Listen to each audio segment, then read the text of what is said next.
Hey guys, welcome to my channel. If you're new, my name is Shalom and I do videos on pop culture, artists, I review music. I just do it all, baby. The people who are returning, hi guys, how are you doing? Show everyone around and how we do it around here. In today's video, I'm talking about Glorious by Glorilla. I'm afraid to say she kind of snapped with this one.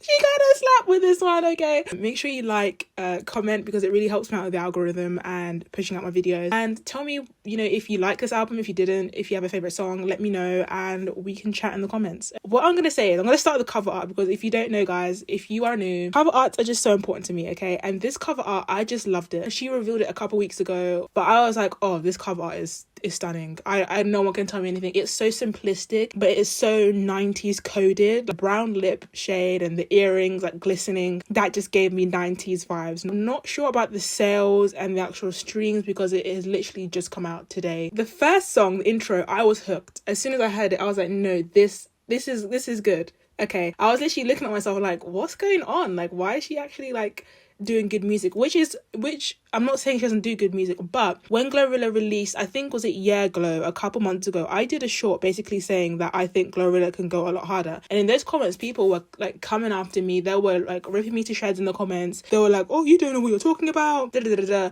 But I'm glad I said that, because when I said she can go harder, this is what I meant. This album is literally what I meant, because she kind of snapped. The intro song is just too good. It's just too good. And whoever is producing these beats on this album, please give them a raise, okay? I don't know who is making these beats, who is doing them, but whoever it is, make sure that they're getting paid the right amount, because these beats are just phenomenal, okay? They're just too good. The way that their beats are so heavy and deep, matched with Glorilla's really deep voice, it is just a perfect match. I love how her voice is just so deep and like raspy. I don't know what it is. It's kind of giving a female version of Pop Smoke, like with the beats and like the voice, minus the drill kind of sound. But if you get what I mean, you know what I mean. Hold On, I like that song. I think it's a bop.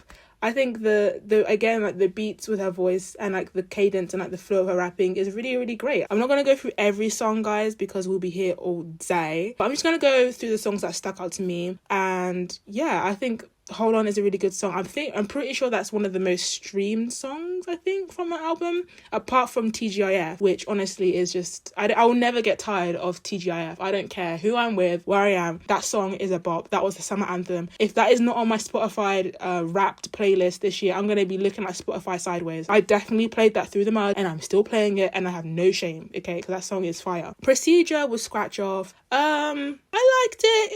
It was good, but I'm pretty sure she never used to sound like that, or it could just be me, okay, because could be me, but I'm never sure. I'm pretty sure she never used to talk or rap like that, or is it just me? I just don't know what it is. I feel like with her new album, like with the whole Atlanta kind of vibe, whatever, she's like, I don't know if she's putting on an accent, or I don't know. Everyone knows like that person, or they've seen that person kind of put on an accent to fit in with like different groups of people, or they like switch to fit in with. I like the way that they're like rapping back and forth. So one line it would be Scratch Off rapping, the next line it will be Glorilla rapping, and back and forth. But I was like, yeah, it's okay. It's nothing like gag worthy. The Procedure, the song. And then What You Know, that song is too good, okay? But I really like that song until Sexy Red got on it. Like, I swear down on my life, every song that she features on, I don't know what it is, but it just doesn't sound good, okay? It just really does not sound good. I think there's only like a handful of songs that she's featured on them. Like, I remember, was it the Sleaze mix of Nicki? Sexy Red was fighting for her life to stay on beat in that song. I just really liked the song until Sexy Red got on it, and I was like, oh, like this is not a slay. It's not really eating. I will say I was pleasantly surprised about the topics in this album, like the range of topics. Like, she was speaking about relationships, she was speaking about heartbreak. There's even like the song Glow's Prayer, where she kind of talks about her issue with kind of going back to her like a toxic ex, even though like they're really toxic and bad, but she kind of in the prayer she prays like, I don't want to keep going back to them, like help me. So I was really shocked and I was really surprised that she was able to kind of pull these topics out and rap about them and speak about them. And she even had a song with Maverick City and Kirk Franklin. I was really shocked about that one. I was like, how is this gonna sound? When I looked at the list of songs, I was like, I don't know how this is gonna sound. I was pleasantly surprised about how good that song was, and how she's able to kind of hold her own, and she wasn't struggling and fighting to rap about her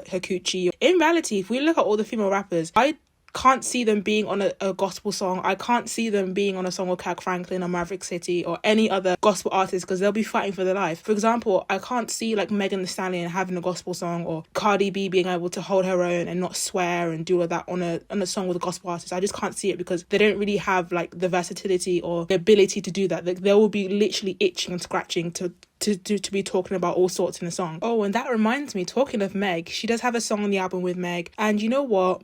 It sounded like what I thought it was going to sound like. Let me just keep it there and keep that back, because I'm not going to go into it. When I kind of compare this album to the other rap girlies who released back to back in the summer, which is quite stupid, but anyways, when I look at the rap girlies, you know, who's released, I definitely say this is one of the strongest albums, you know, I'm not saying it is, but one of the strongest albums from the rap girlies. It's definitely a lot better than like Scratch Off and Meg's, but this is definitely a lot stronger and a lot better, and I would definitely highly advise to listen to this song with headphones, like if you can, because that is when you'll get the best experience, the best sound. And I'm going to leave you with a couple of songs I think you should listen to. Intro, obviously, that starts off the album. I think that's a great way to start the album. I think that is one of the best first songs of the album I've heard in a really long time, like a really, really long time. But that literally hooked me in like that. Like I stayed after the first song, the intro. And then I'd say Hold On, Let Her Cook. I really like that song, like Let Her Cook. Rain Down on Me with Maverick City, Kirk Franklin and Kira Shard. Stop Playing, I think that's a really good song you should listen to. And How I Look, but skip Megan's part, because nothing really to stay for. I'd recommend the album as a whole, and especially because the album isn't that long. I believe it's only about 43 minutes, which is pretty short for me. If you've got short attention spans, which is like everyone nowadays, I think you'd really enjoy this album. I think this is a really good, solid body of work. If this album doesn't do very well, then I'm going to be looking at you guys sideways. You know, I'm not a Glorilla stan or anything. I enjoy one or two of her songs, but I really did like this album. I hope this album does well, but you know, as per, everyone is very hypocritical. They say they like something and then they won't stream it, they won't buy it, they won't add it to their playlist, and it will just be people on Stan Twitter talking about it as per. So I hope people actually stream this album. I don't know if this album's going to do very well, because I don't think Glorilla is an EP's kind of albums girly. When we look at her discography, she's more of a singles girly. Hopefully this does very well, because I think this is actually pretty good. All I have for you guys today: like, comment, share, subscribe, and I am out.